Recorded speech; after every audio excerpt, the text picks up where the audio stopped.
जी, तो आने वाली मन्नत मुराद की नेक्स्ट एपिसोड काफ़ी इंटरेस्टिंग होने वाली है, क्योंकि इसमें मन्नत को पता चल जाता है कि मुराद जो है नाटक कर रहा है।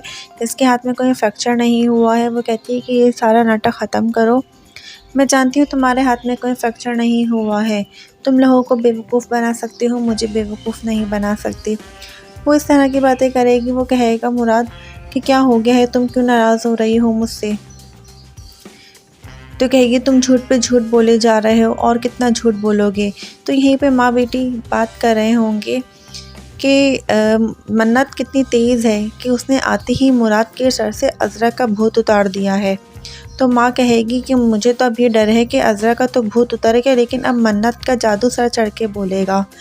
मुझे तो शमीम बेगम शमीम आरा ने तो काफ़ी जो है ना हमें धोखा दिया है। उन्होंने बड़ी चालाकी से हमें ये सारी उसमें फंसा दिया है। उस तरह की बातें करेंगी ये लोग। अब देखना ये कि मन्नत के साथ ये लोग क्या करेंगे। तो अब आगे चल के आप इसकी नेक्स्ट ईपी में काफ़ी ज़बरदस्त इंटरेस्टिंग कहानियाँ आने वाली हैं। तो यहीं पे मन्नत जो है अपनी भाभी से बात करेगी, कहेगी कि भाभी मुझे आके यहाँ से ले जाए, मैं यहाँ पे नहीं रहना चाहती। तो यहीं पे उसकी भाभी अपने भाई उसके अपने देवर को भेजेंगी कि नाश्ता लेके ये लोग जा रहे होंगे।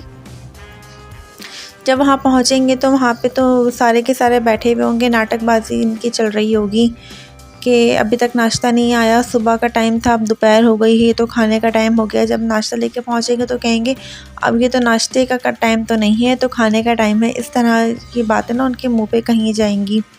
तो वहीं पे मन्नत का भाई जो है ना खामोशी से चले जाएगा, लेकिन फिर मन्नत अपनी सारी बातें बता चुकी होगी कि भाई मेरे साथ यही हुआ। लेकिन भाई उसका लेके जा रहा होगा। उसी वक्त जब देखेगी कि मुराद को चोट लगी है, वो तो सब कुछ छोड़ छाड़ के भागती भी आ जाएगी मुराद के पास।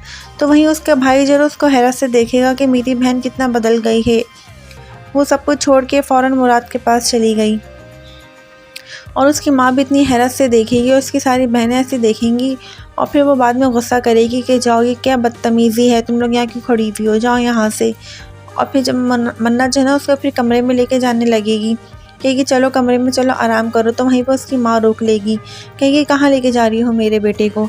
तो मन्नत कहेगी कि वो मुराद को कमरे में लेके जा रही हूँ, वो आराम करेगा। तो मन्नत की जो सांस है वो कहेंगी कि क्या हो गया, आराम करेगा, इसकी हालत है जाने वाली। तो मन्नत कहेगी मुराद तुम बोलो, तुमने ही तो बोला था। तो मुराद कहेगा कि माँ देखो मैं सही तो हूँ।